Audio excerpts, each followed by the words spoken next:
Hello and welcome back to another video. This is a collection update. I'm going to show you everything that I've picked up over the last month or so. This includes Nintendo, PlayStation, Xbox, and a couple of gaming related books as well. Let me know down below in the comments what you've picked up over the last month or so, and if you've picked up any of the things I have as well, let me know your thoughts on them. So I'll start off with the Nintendo Switch games. And first of all, we have LEGO Horizon Adventures. This one is a little bit of an oddity. Obviously, it's a Sony produced game, so this is PlayStation Studios appearing on the PlayStation. I had a viewer on a short that I made about this telling me it isn't actually the first PlayStation Studios game to come. We did have MLB The Show, and I'd completely forgotten about that one. But Horizon Adventures is a strange one. PlayStation seems to be really pumping out these Horizon games. There's apparently a Horizon multiplayer online kind of game coming as well. We've had the PlayStation VR 2 game. We obviously have Horizon 1 and 2 as well. And now we have this LEGO Horizon Kids kind of game. I haven't played a great deal of this, but it's just kind of your standard LEGO fare. But what I would say about this is it does run really well on Switch. I'd say probably the ideal place to get it would be PlayStation itself, but it does run pretty well on Nintendo Switch. So next up, I picked up Fitness Boxing 2.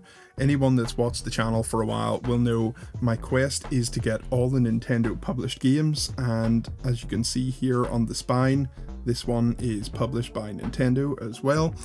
And with that, I think I'm only a few games short now.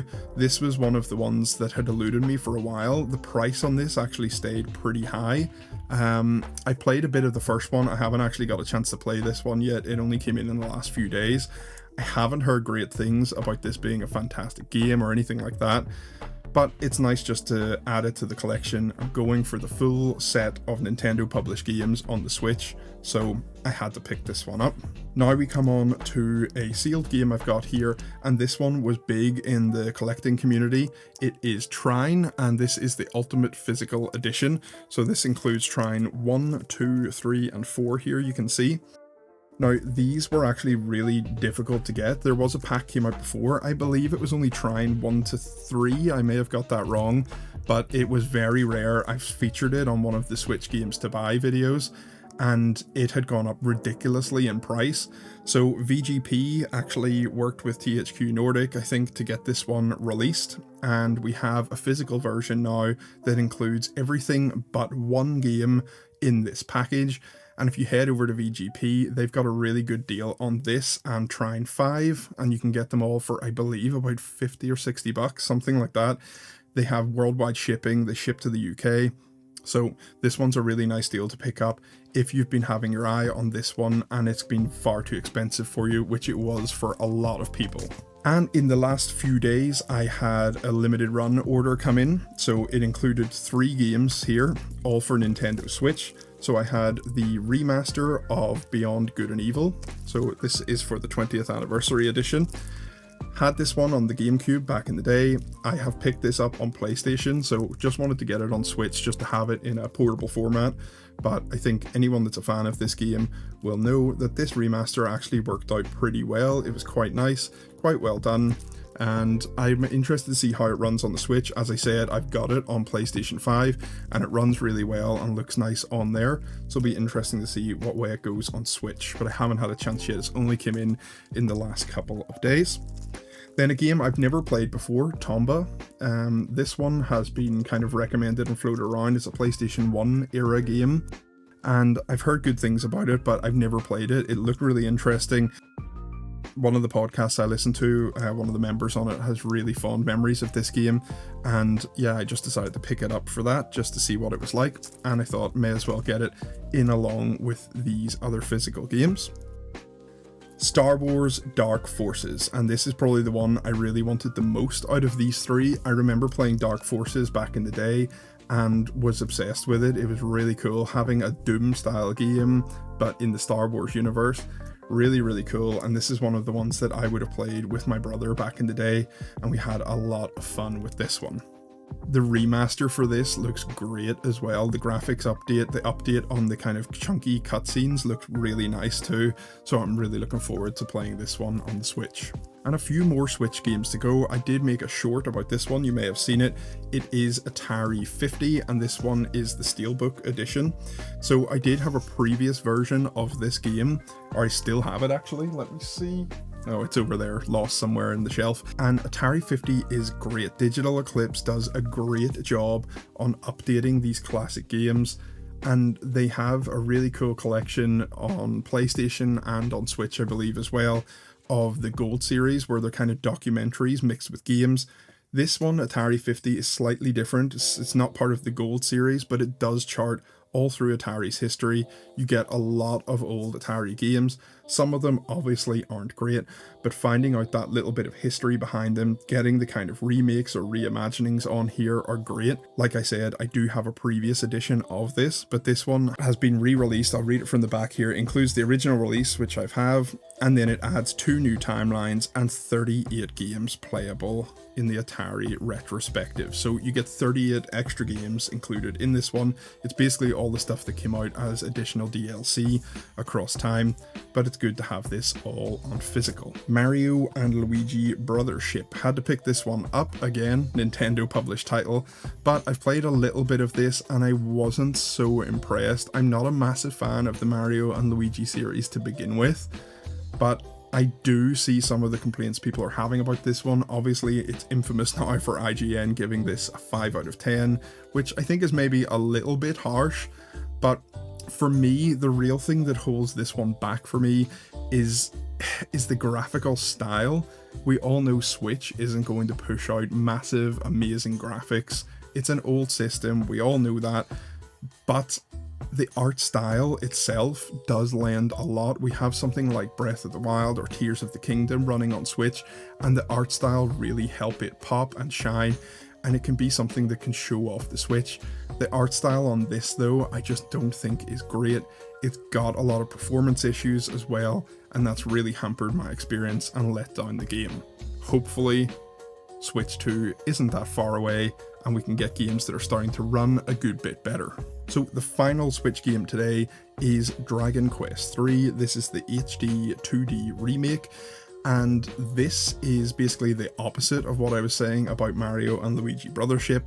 The art style and art direction in this is fantastic, and even though it's graphically kind of simple, the art style carries it through and makes it a beautiful looking game on Nintendo Switch. Of course, it's probably going to run a little bit better on the like of Sony or the Xbox, but here on the Switch, you're still getting a really great experience, and obviously then you get the added advantage of being able to take this one handheld, which is perfect for a JRPG like this. This is the first game that's going to chart the Erdrick trilogy, so Dragon Quest 3 and then 1 and 2. I believe 1 and 2 are coming shortly into next year, so you're going to be able to play this whole trilogy, and chronologically this story does start with Dragon Quest 3, so that's why they've chosen to release this one first, and you can get the whole trilogy on Switch coming next year, but this is a great opening start to this. So moving away from video games and talking about some accessories, I got in this, which is the PS1 themed Dualsense for the PlayStation 5. This is a beautiful looking controller. It looks absolutely fantastic. The packaging here is really cool, that throwback to the European PS1 packaging with the yellow sides and everything. Just brings me right back to when I used to play the PlayStation with my brother and sister back in the day.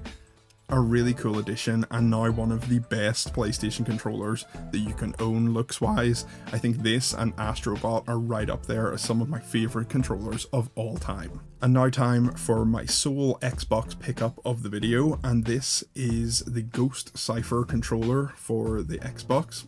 And this is a fantastic looking controller. It sits alongside that PlayStation 1 as one of my favourites of this generation. It looks really, really nice.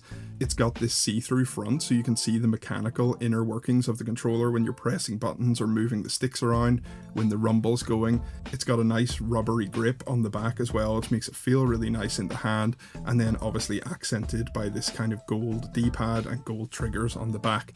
The Cipher controller is so nice, and I got this on a Black Friday deal actually recently, so I didn't have to pay just as much for it, but it was on my wish list anyway. I mainly got this to pair up with my PC rather than the Xbox, but still really happy to have picked this one up. It's a beautiful looking controller. So my favourite game that's released so far this month is still to come, but before that I have picked up Metaphor Refantazio, and unfortunately haven't had a chance to really play this one yet because I've been playing the game I'm about to show, and that is Silent Hill 2, the remake. And these are two great PlayStation 5 games by all accounts, but Metaphor has had to wait because I know it's about a 90-hour game, so it's going to take me a long time to get to that, and I've been playing a lot of Silent Hill 2. It looks slightly strange because this is the reversible cover, so that's kind of why it looks like that. You can see the original cover in there. That is the cover that they would have had on the PlayStation 2 back in the day. I do remember my brother having this cover on his PlayStation 2 version, but I never really played it back then. I was a little too young for it. It was too adult, too scary for me. I do remember the fog and everything being a big part of it and the atmosphere, but I never really got a chance to play it. But I am in love with this game, the level design, the way it all works. I don't know how faithful it is to the first game, but I'm really enjoying my time with this one. And of course, I can't wait to get to Metaphor Refantazio as well. Couple of awesome titles on the PlayStation 5. That brings me on to my final pickups for this video, and it is two Nintendo themed books. These are the History of Nintendo, parts 3 and 4. Parts 1 and 2 of this were released a long time ago in English, and they're by a French author, so he's had a little bit of a while getting these translated. The first one in the series looks at Game & Watch, then we've obviously got the one based on Nintendo handhelds here with the Game Boy, and then this one looks at the Famicom or Family Computer. These are a real love letter to Nintendo fandom. It'll take you through and give you a lot of different information, and there's a lot of writing in here, but a lot of cool pictures, images, and stuff that you wouldn't have seen before as well. And then at the back of this, it actually charts through every single game that's released on the system, and the same here for the Game Boy version. A lot of different text and information in there, and then again looks through all the titles here at the end. The reason these are important is because volumes 1 and 2 have been out of print for a long time now, so it's been quite hard to pick them up and get them. And then obviously we've been waiting a long time to get the translations for number 3 and number 4, so it's great to finally have them. I can put them on my shelf alongside volume 1 and 2, and I hope the author continues to write these, because it doesn't just chart a really broad version of Nintendo, it goes really specifically in. So this volume, just for example, looking at just the Game Boy, and you can see how thick this book is. There's a lot of information and cool facts and things in here, and it's really nice to basically have one book dedicated to one system. They're excellent little books. Consider picking them up this Christmas if you've got a Nintendo fan and you don't know what to get them for a gift. They're really nice. The History of Nintendo series, volume 1, 2, 3, or 4. And that's all my recent pickups. As I said, let me know in the comments below if you've picked up any of these games, or if there's anything else you've picked up that you think I would be interested in. I'd love to hear from you guys, and I will see you all in the next one.